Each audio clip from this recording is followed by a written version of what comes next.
Hi friends, मैं चंदन कुमार अपने YouTube channel पे आपका स्वागत करता हूँ। मेरे बहुत सारे फ्रेंड्स का ये कंप्लेन था कि सर बोर्ड में कुछ दिखता नहीं है, व्हाइट बोर्ड लाओ, मार्कर लाओ। सो मैंने ये व्हाइट बोर्ड लाया, ये मार्कर लाया। और इकोनॉमिक्स का जो फर्स्ट चैप्टर था इंडस्ट्री, वो मैंने वीडियो अपलोड नहीं किया, तो ये मैंने आज फिर से बनाना शुरू किया व्हाइट बोर्ड पे। और इकोनॉमिक्स का जो एक चैप्टर छूटा हुआ है वो मैं अभी बताऊंगा। सबसे पहले इकोनॉमिक्स यानी अर्थशास्त्र या अर्थव्यवस्था क्या है, देश में किस किस टाइप की अर्थव्यवस्था है, किस किस देश का, और इंडिया में कौन सी अर्थव्यवस्था है, उसके बारे में हम आज पढ़ेंगे। सो हम शुरू करते हैं आज अर्थशास्त्र, अर्थव्यवस्था यानी कि इकोनॉमिक्स।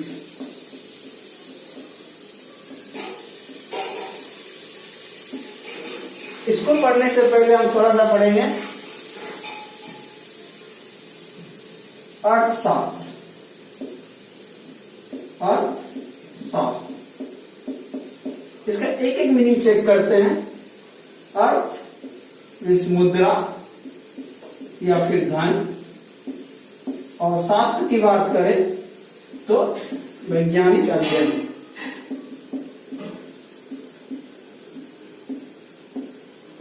इट मीन्स धन या मुद्रा का जो अध्ययन किया जाता है जिस चीज में, उसको हम बोलते हैं अर्थशास्त्र। मतलब पढ़ाई की जो बात की गई उसको बोलेंगे अर्थशास्त्र। इसके बाद आगे इसका नेक्स्ट प्रारूप होता है अर्थव्यवस्था। तो अभी हम देखते हैं अर्थव्यवस्था। इसको लिखना चाहे तो आप लोग लिख सकते हो। अर्थ मीन्स मुद्रा, धन, और शास्त्र वैज्ञानिक अध्ययन, यानी कि मुद्रा या धन का वैज्ञानिक अध्ययन करना ही अर्थशास्त्र कहलाता है। अभी क्वेश्चन ये आता है, अर्थशास्त्र तो पढ़ने की बात हो गई, धन के बारे में, मुद्रा के बारे में, तो फिर अर्थव्यवस्था क्या है? ठीक है, तो एक एक मीनिंग करके हम देखते हैं इसमें अर्थ क्या होता है और व्यवस्था क्या होता है। यदि अर्थ की बात करें, सेम मीनिंग मुद्रा या फिर धन, और व्यवस्था की बात करें तो मैनेजमेंट यानी प्रबंधन।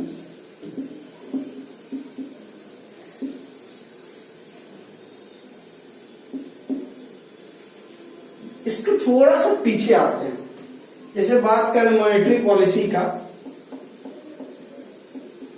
मौद्रिक नीति का, या फिर राजकोषीय नीति का।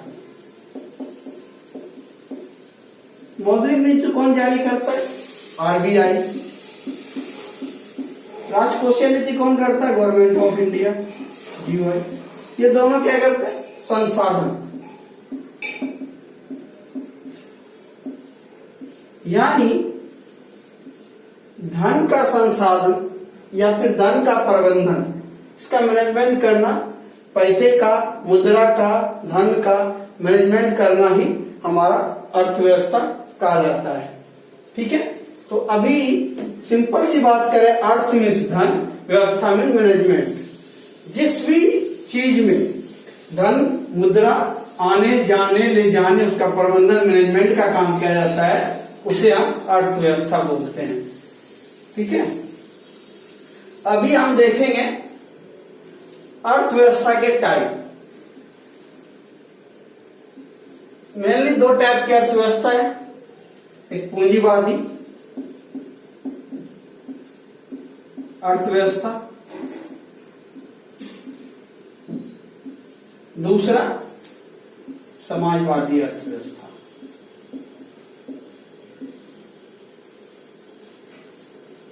एक हमारा इकोनॉमिस्ट था एडम स्मिथ, उन्होंने 1776 में एक बुक लिखी थी, द वेल्थ ऑफ नेशन। उसमें उन्होंने इकोनॉमिक्स को एक विज्ञान माना है। क्या इकोनॉमिक्स क्या है? धन एक विज्ञान है। ठीक है, उन्होंने पूंजीवादी का के बारे में लिखा कि अर्थव्यवस्था जो है पूंजीवादी होनी चाहिए। उस हिसाब से उनको पूंजीवादी अर्थव्यवस्था का जनक माना गया, यानी फादर ऑफ कैपिटलिज्म इकोनॉमिक्स की बात किया जाए तो एडम स्मिथ। उनकी जो पुस्तक थी the wealth of nation,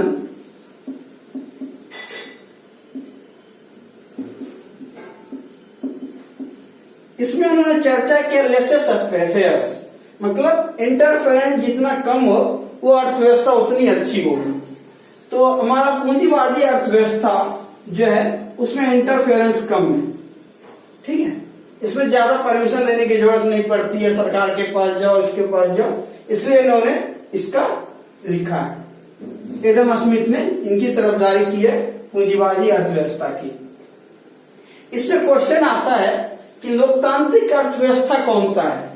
option आएगा पूंजीवादी, समाजवादी, मिश्रित या फिर इनमें से कोई नहीं। तो जब ये क्वेश्चन आता है लोकतांत्रिक अर्थव्यवस्था, तो लोकतांत्रिक अर्थव्यवस्था जो है वो हमारा पूंजीवादी है, ठीक है। इसके बाद हम देखेंगे पूंजीवादी अर्थव्यवस्था की यदि हम विशेषता की बात करें तो इसकी विशेषता क्या होगा। इसका जो उत्पादक होगा उसका मालिक कौन होगा, निजी लोग, ठीक है। इसका जो उत्पादक होगा वो निजी होगा। एंड इसके जो हम उद्देश्य देखेंगे, इसका उद्देश्य होता है लाभ अर्जित करना। इनको जन कल्याण से कोई लेना देना नहीं है, लाभ अर्जित करना। इनका प्रभाव की यदि हम बात करें तो इसमें जीडीपी ग्रोथ ज्यादा होता है,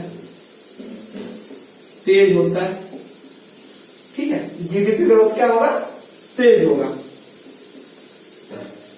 यदि पूछा जाता है जीडीपी ग्रोथ को तेज करने में किसकी भूमिका सबसे अच्छी और ज्यादा होती है, पूंजीवादी अर्थव्यवस्था जीडीपी ग्रोथ में, तो पूंजीवादी अर्थव्यवस्था का नाम आएगा। यदि मंदी के बारे में भी पूछा जाता है कौन सी अर्थव्यवस्था में मंदी आने के चांसेस ज्यादा है, वो है पूंजीवादी अर्थव्यवस्था। ये 3 क्वेश्चन अक्सर आते हैं। लोकतांत्रिक अर्थव्यवस्था कौन सा है, पूंजीवादी जीडीपी ग्रोथ तेज किसमें हो सकता है, और मंदी आने के चांसेस भी किसमें है। अभी समाजवादी अर्थव्यवस्था को देखते हैं। इसका जो जनक है वो है कार्ल मार्क्स।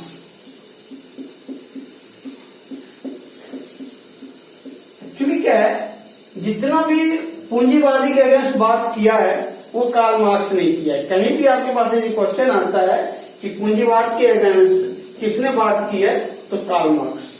इसके पुस्तक की यदि बात की जाए तो है दास कैपिटल।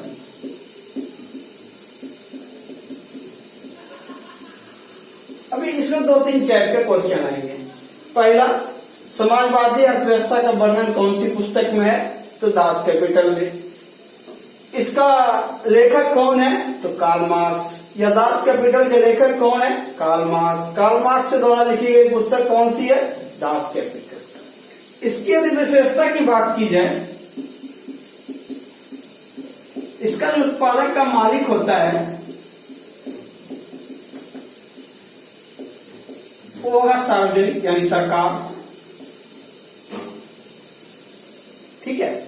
और इसका जो उद्देश्य होता है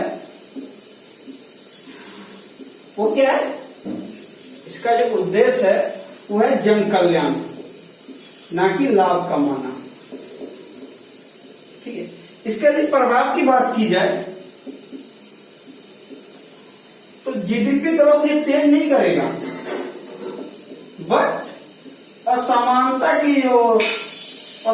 को खत्म करेगा। क्यों असमानता है, सबको समान दृष्टि से देखा जाएगा। तो मेरे यदि हम दोनों में अंतर देखें, पूंजीवादी अर्थव्यवस्था और समाजवादी अर्थव्यवस्था, तो इसका जनक एडम स्मिथ, इसका जनक कार्ल मार्क्स। इसका पुस्तक द वेल्थ ऑफ नेशन, इसका पुस्तक डाक कैपिटल। इसकी विशेषता उत्पादक का मालिक निजी हाथों में होगा, इसकी विशेषता सरकार होगा, इसका उद्देश्य लाभ अर्जित करना है, इसका उद्देश्य जन कल्याण है। इसकी प्रभाव की बात करें, जीडीपी ग्रोथ इसमें तेज होगी। इसमें क्या होगा? जीडीपी ग्रोथ तेज नहीं होगी क्योंकि जन कल्याण के लिए, बट असमानताएं खत्म हो जाएगी, सबको समान दृष्टि से देखा जाएगा, चाहे वो गरीब हो या अमीर हो। अभी क्वेश्चन ये आता है, दोनों का एग्जाम्पल पूछा जाए एक एक कंट्री का, कौन सा सही है? तो इसमें यदि पूंजीवादी का व्यवस्था करते साउथ एशिया या साउथ कोरिया और नॉर्थ कोरिया की बात करें, एक्चुअली तो मैक्सिमम यूरोपीय कंट्री ने पूंजीवादी अर्थव्यवस्था को अपनाया है। ठीक है, तो पूंजीवादी अर्थव्यवस्था सबसे बड़ा एग्जाम्पल और डिफिनेशन करना आपके लिए ज्यादा इजी होगा, वो है आपका साउथ कोरिया। और इसका जो एग्जाम्पल होगा वो है नॉर्थ कोरिया। साउथ कोरिया आज अच्छी स्थिति में compare to North Korea. North Korea में समाजवादी अर्थव्यवस्था है और साउथ कोरिया में पूंजीवादी अर्थव्यवस्था है। तो इस तरह से आपने देखा, ये जो है अर्थव्यवस्था का डिफरेंशिएशन आपको समझ में आ गया होगा, पूंजीवादी अर्थव्यवस्था और समाजवादी अर्थव्यवस्था। अभी क्वेश्चन ये है कि सर ये दो अर्थव्यवस्था तो ठीक है, बट भारत ने जो अर्थव्यवस्था अपनाया वो तो तीसरा अर्थव्यवस्था है, मिश्रित अर्थव्यवस्था। जिस समय हमारा देश आजाद हुआ था उस समय की भारत की स्थिति ऐसी नहीं थी कि इंडिविजुअल हम पूंजीवादी अर्थव्यवस्था का अपना ले या समाजवादी अर्थव्यवस्था। समाजवादी भी जरूरी था, पूंजीवादी भी जरूरी था। पूंजीवादी इसलिए जरूरी था कि हमारी सरकार के पास इतने पैसे नहीं थे, समाजवादी इसलिए जरूरी था कि हमारे देश में गरीबी ज्यादा थी। तो हमें दोनों चाहिए था। इसके लिए तीसरा उपाय मिश्रित अर्थव्यवस्था। अभी आप इसका चाहिए तो स्क्रीनशॉट या फिर आप इसको लिखना चाहे तो लिख सकते हैं।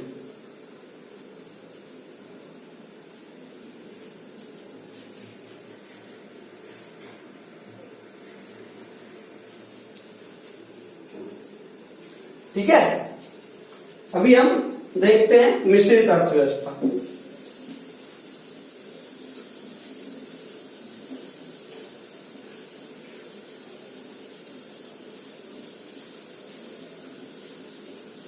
बात 1930 की है।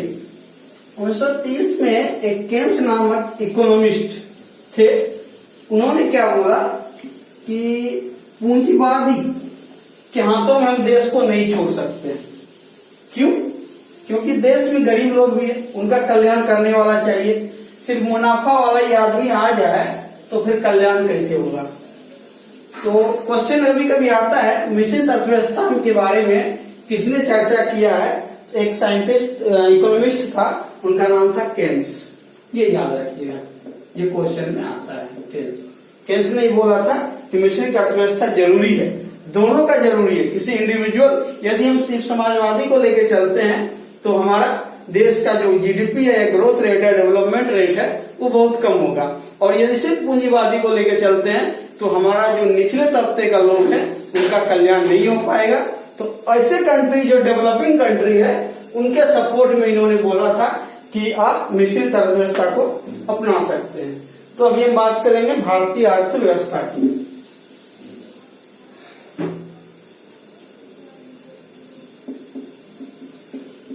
भारतीय अर्थव्यवस्था, भारतीय जो अर्थव्यवस्था जो कौन सा है? दोनों का रूप का मिश्रण है, मतलब पूंजीवादी अर्थव्यवस्था और समाजवादी अर्थव्यवस्था।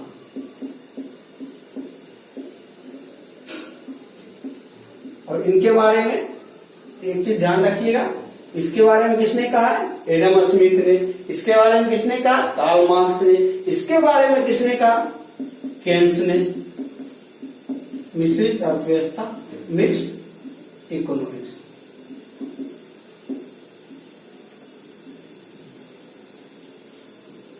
ठीक है, तो मिश्रित अर्थव्यवस्था में हम दोनों को लेके चलते हैं, पूंजीवादी अर्थव्यवस्था को भी, समाजवादी अर्थव्यवस्था को भी। और किस लिए लिया यह भी अभी मैंने आपको बता दिया, मिश्रित अर्थव्यवस्था क्यों जरूरी था। मिश्रित अर्थव्यवस्था जब बना, इसकी यदि विशेषता की बात की गई तो इसका जो उत्पादक होगा, उत्पादन या उत्पादक जो भी होगा, उसका मालिक कौन होगा? सरकार यानी सार्वजनिक प्लस निजी। इनका जो उद्देश्य होगा वो हो जाएगा आपका जन कल्याण प्लस लाभ। ठीक है, ये कहानी चली कब से कब तक?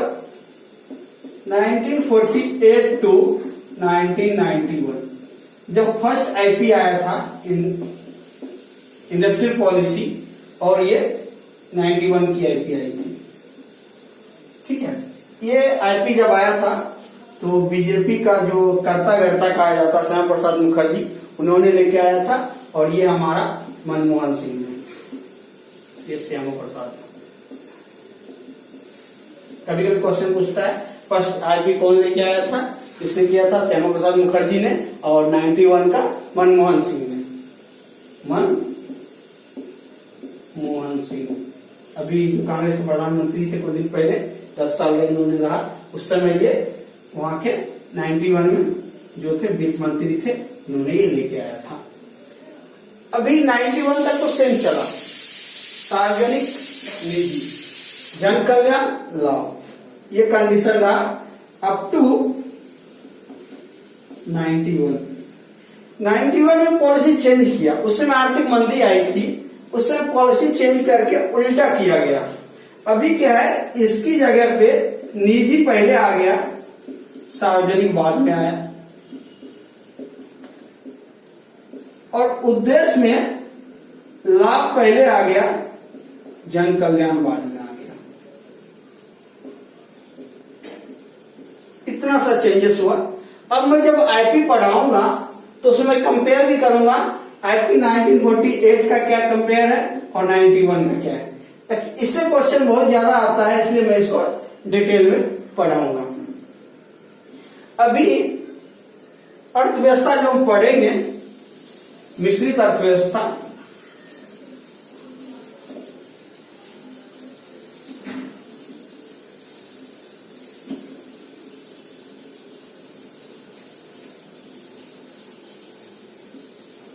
जिसमें सबसे इंपॉर्टेंट हम क्या पढ़ेंगे? उद्योग के बारे में, औद्योगिक क्रियाएं, उसके बाद बैंकिंग के बारे में। बैंकिंग में सबसे इंपॉर्टेंट आरबीआई के बारे में। ठीक है, बाकी जो भी बैंक है उसके बारे में हम आगे देखेंगे। आगे हम औद्योगिक क्रियाएं में जाने से पहले बीच में एक टॉपिक इन कर रहे हैं, एचडीआर, जिससे अक्सर क्वेश्चन आता है। ये खत्म करने के बाद फिर हम वापस आएंगे मिश्रित अर्थव्यवस्था और औद्योगिक क्रियाएं पे। ठीक है, इसको मिटाता हूं और शुरू करते हैं। आप लिख रहे होंगे, नोट्स बना रहे हैं, तो हेडिंग डालिए HDR, women development index report.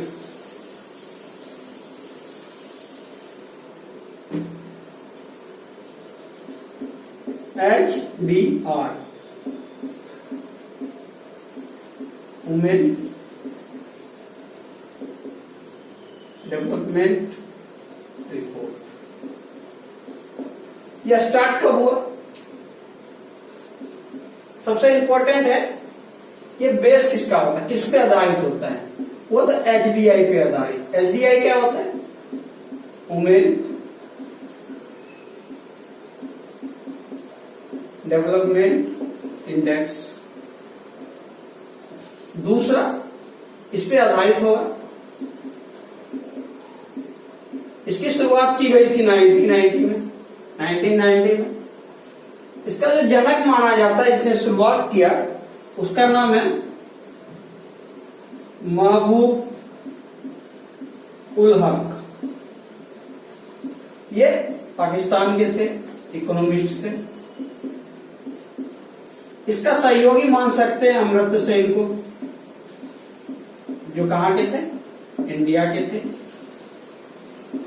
इनको नोबेल पुरस्कार भी मिल चुका है इकोनॉमिक्स के लेके। अभी इसको पब्लिश कौन करता है, यूएनडीपी। अक्सर ये क्वेश्चन आता है, United nation development programme.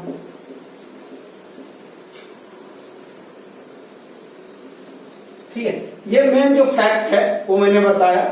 HDR का फुल फॉर्म, एचडीआर होता क्या है, किस पे आधारित होता है, एचडीआई पे। कब शुरू किया गया, 1990 में। इनका जनक किसको माना जाता है, महबूब हक को। कहाँ के थे, पाकिस्तान के। इनका सहयोगी कौन था, अमर्त्य सेन। कहाँ के थे, इंडिया के थे। इसको पब्लिश कौन करता है, यूएनडीपी। कहाँ का है, इसका फुल फॉर्म क्या है, यूनाइटेड नेशन डेवलपमेंट प्रोग्राम। अभी इंपॉर्टेंट ये है कि एचडीआई डिवाइड निकालते कैसे, इसके इंडेक्स बनाते कैसे। इसके लिए जो मेन 3 पॉइंट है उसके बारे में हम देखेंगे। अभी मैं इसको मिटाऊं।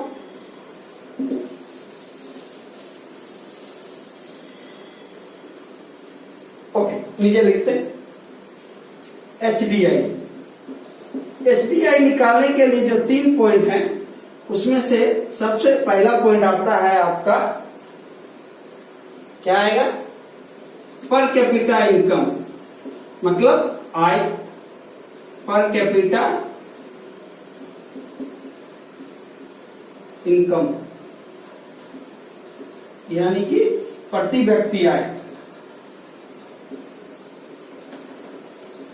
जिसकी जितनी अच्छी होगी उसको उतना ज्यादा पॉइंट मिलेगा।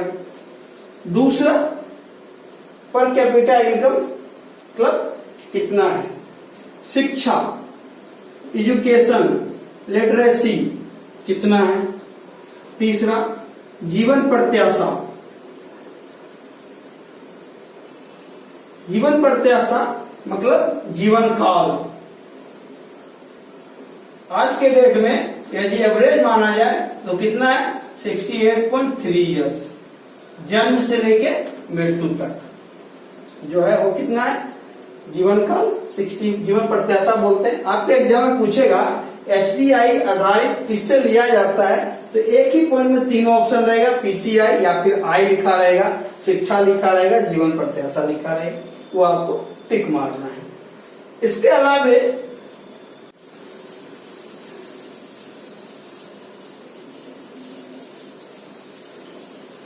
इसके जो मेन फैक्ट है वो मैं आपको बता रहा हूं, जो एग्जाम में अक्सर आते हैं। मैंने पिछले 7-8 साल के बीपीएससी का क्वेश्चन पेपर निकाला है और उससे मैंने ये सारे इकोनॉमिक्स के क्वेश्चन निकाले हैं। तो देखा जाए स्पेशली ये सारे क्वेश्चन किसके लिए, बीपीएससी के लिए या फिर स्टेट पीसीएस के लिए आप बोल सकते हो। ठीक है, तो अभी हम देख रहे थे ये 3 पॉइंट मेन है जो कि 1919 से शुरू हुआ है। इसमें जो पॉइंट मिलते हैं एचडीआई की बात करें तो इसके 3 रेंज में डिवाइड किया हुआ है। यूएनडीपी इसको रेज करेगा, ठीक है, एचडीआर इसके अनुसार बनते हैं। इसमें पॉइंट जो मिलते हैं वो 0 से लेके 1 तक। इसको 3 भाग में डिवाइड किया है। पहले लिखा है निम्न वर्ग, मध्यम वर्ग और उच्च वर्ग, यानी लो लेवल, लो क्लास, मिडिल क्लास और हाई क्लास। इसको रेंज में रखा है 0 से लेके 0.49 तक। इसमें रखा है 0.5 से 0.79 तक एंड इसमें रखा है 0.8 से अधिक। 0.8 से अधिक जिनको भी पॉइंट मिलेगा वो उच्च वर्ग में आएगा।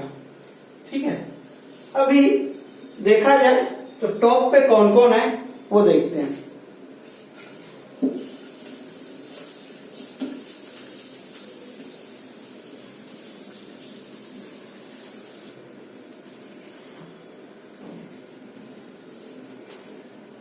यदि हम ईयर लेते हैं 2019-20 पे, तो एक नंबर पे जो है वो है आपका नॉर्वे। इनको पॉइंट मिला है 0.95। 2 पे है आपका स्विट्जरलैंड, इनको 0.94। 3 पे हम देखते हैं आयरलैंड, इनको मिला है 0.942946, सिर्फ इतने का अंतर है। यदि हम अपने भारत की स्थिति देखते हैं, वो हमारा मध्यम वर्ग में, जिनको पॉइंट मिला है आज के डेट में 649, और इनका जो रैंक है भारत का वो है 129। लास्ट ईयर 18 में इनका था 130, एक रैंक का सुधार हुआ। उस समय उनको था 0.62, अभी उनका रैंक मतलब पॉइंट उनका बड़ा है, वो हो गया 0.649। ठीक है, अभी हमको ये भी देखना है, अक्सर क्वेश्चन पूछता है हमारा जो पड़ोसी देश है उसमें भारत की स्थिति कहां पे है। थोड़ा सा देख लेते हैं, जो भारत से कम है या भारत से ऊपर है। भारत से कम की बात की जाए तो सबसे पहले भूटान, इनका रैंक है 134। नेपाल 135। नेपाल के बाद हमारा पड़ोसी देश अफगानिस्तान 147। पाकिस्तान 152। ठीक है, ऊपर वाले में देखें श्रीलंका 71, चीन 85, मालदीव 104, ये रैंक है। ठीक है, ये भारत के जो पड़ोसी देश हैं उनके कंपेयर में देखें तो ये लोग भारत से नीचे हैं। ये 3 देश हैं जो भारत से ऊपर है, जिनकी स्थिति हमसे अच्छी है, इनकी स्थिति हमसे खराब है। अक्सर टॉपर का नाम पूछा जाता है या फिर सेकंड टॉपर का, थर्ड का भी नहीं पूछता है। तो टॉपर पे जो है वो नॉर्वे है, सेकंड में स्विट्जरलैंड है और थर्ड में आयरलैंड है। ये है आपका HDR। इसके अलावा एक पॉइंट और ऐड हुआ है 2010 में, 3 पॉइंट और ऐड किया था। अभी तक हमने क्या पढ़ा था, 1990 में आया जो हमारा पर कैपिटा इनकम है या फिर एजुकेशन है या फिर जीवन प्रत्याशा है। इसके अलावा 3 पॉइंट और ऐड किया गया 2010 में। ये क्वेश्चन भी 2014 या 15 में आया था बीपीएससी में, वो 3.3 में क्या क्या जोड़ा गया। तो इसको एक बार आप स्क्रीनशॉट ले लें या फिर आप चाहे तो लिख रहे हैं तो लिख लें। उसके बाद आपको हम 2010 का पढ़ाएंगे, उसमें क्या क्या जोड़ा गया। उसके बाद फिर एक बार इंडिया का देखेंगे, इंडिया में राज्यों का किस किस राज्यों का कौन सा कंडीशन है और हमारे राज्य में कौन इसको इशू करता है। ठीक है, ये क्वेश्चन भी पूछता है। मैं साइड हो जाता हूं।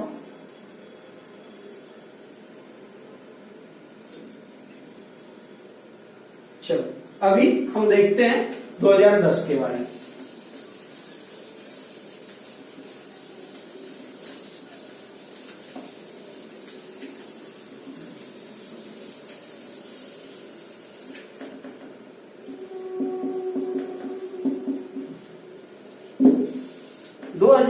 में जो 3 मानक बोल सकते हैं इसको, जो ऐड किया है वो क्या है, number 1 IHDI।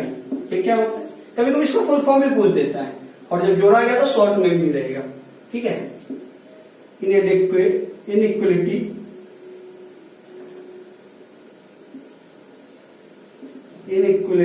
Adjusted women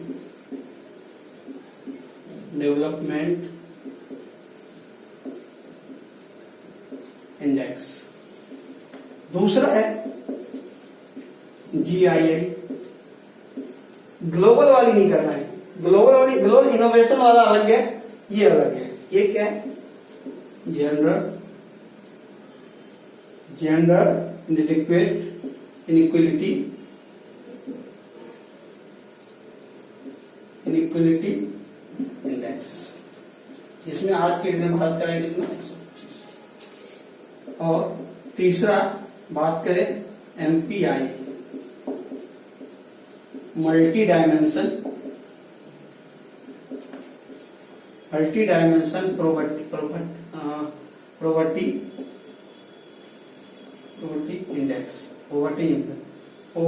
index, ये 3 चीज अभी ऐड हुआ है। तो आपसे इसके बारे में कुछ नहीं पूछेगा, सिर्फ इतना ही पूछेगा कि कौन सा ऐड हुआ है। तो याद रखिएगा IHDI, GII और GPI, ठीक है, ये देख के आप लिख लीजिएगा। अभी हम आते हैं इंडिया के बारे में।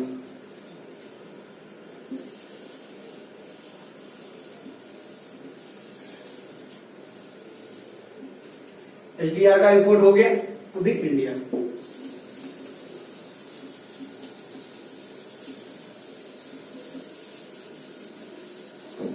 इंडिया में इसकी शुरुआत 2001 में की गई और उस समय जो हमारा योजना आयोग था उनका एक विभाग था IAMP, जो कि इसको रेज करता था। अभी तक ये 2 बार रेज हुआ है, 2001 में एंड 2011 में। उसके बाद अभी तक ये रेज नहीं हुआ है।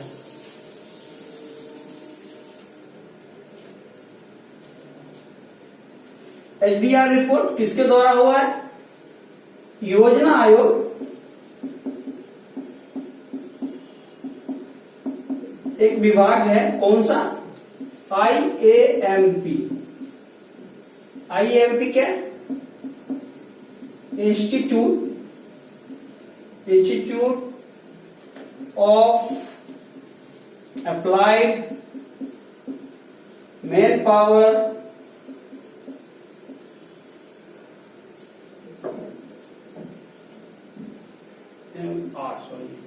रिसर्च। ये डिपार्टमेंट जो है रेज करती थी हमारा HDR, ठीक है। ये फर्स्ट रेज हुआ 2001 में, सेकेंड हुआ 2011 में, उसके बाद अभी तक रेज नहीं हुआ है। और योजना आयोग का जगह अभी कौन ले लिया? नीति आयोग ने। 2011 में जब लास्ट रेज हुआ तो उस समय इसका अध्यक्ष था संतोष मल्होत्रा। ये क्वेश्चन भी एक बार पूछा गया था, इसलिए मैं इसको कवर कर रहा हूं। अभी हम देखेंगे कौन कौन जो इसके मेन चीज है, मानक है, वो लगभग सेम ही रखा गया। आय कितनी है, एजुकेशन का क्या स्थिति है, एंड स्वास्थ्य, जो पर हमने जो जीवन प्रत्याशा रखा था उसकी जगह इन्होंने स्वास्थ्य रखा। इनके जो 4 पॉइंट हैं HDI HDR के,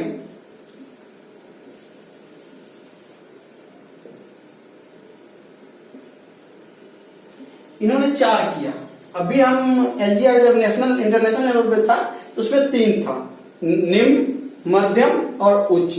इन्होंने क्या कर दिया? निम्न लो, उसके बाद मध्यम, उच्च, अति उच्च, वेरी हाई।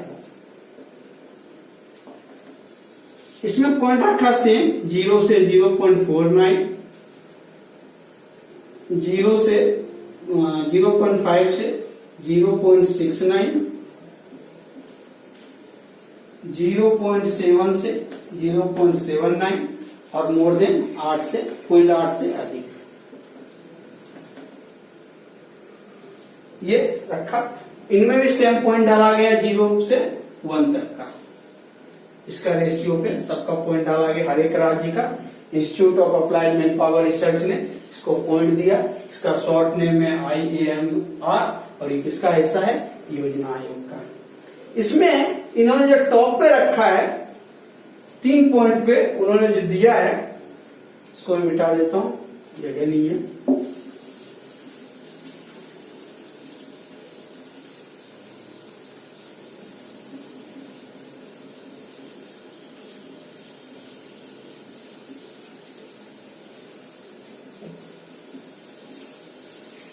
दो 2011 के रिपोर्ट के अनुसार जो उन्होंने पॉइंट दिया है, उसमें जो 3 जगह रखा है इसने HDR में,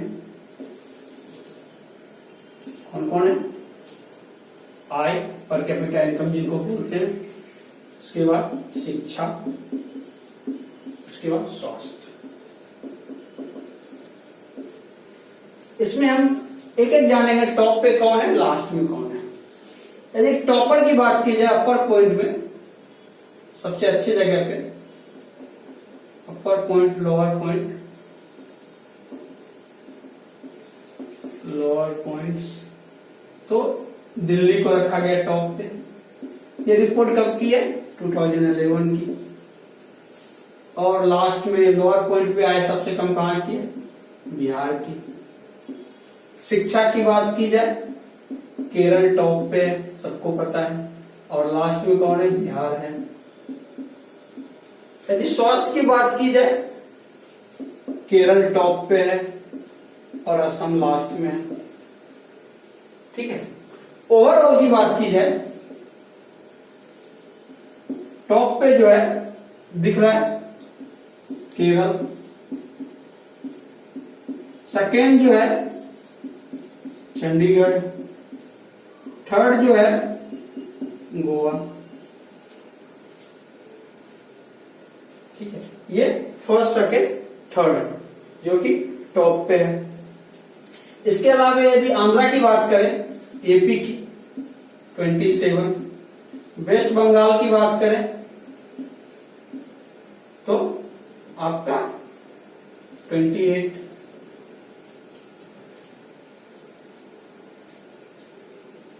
ये इनका रैंक किया गया। ये जो हमारे देश के जो राज्य है, सभी आते हैं, केंद्र शासित प्रदेश का भी नाम है, और सब कुछ जोड़ के जो 2011 में था हमारे पास 19+7, टोटल 36 में ये डिवाइड किया गया। इस तरह से HDI हमारा खत्म हुआ। अभी हमारा अगला टॉपिक आएगा वापस इंडस्ट्री, औद्योगिक, और औद्योगिक जो कि हमारा द्वितीय सेकेंडरी सेक्टर में आता है। Primary sector, secondary sector and tertiary sector, यानी कि प्राथमिक, द्वितीयक और तृतीयक। तो उसमें हम द्वितीयक का पढ़ेंगे। इकोनॉमिक्स में सबसे इंपॉर्टेंट क्या है, द्वितीयक का है, बट बीच बीच में हम प्रथम और द्वितीय का भी, तृतीय का भी चर्चा करेंगे कि हमारे जीडीपी में कितना कितना योगदान है। अभी हम इसको वहीं पे खत्म करते हैं। अगला क्लास हम शुरू करेंगे उद्योग के बारे में। तब तक के लिए नमस्कार, अपना ध्यान रखिए और अच्छे से पढ़ाई कीजिए।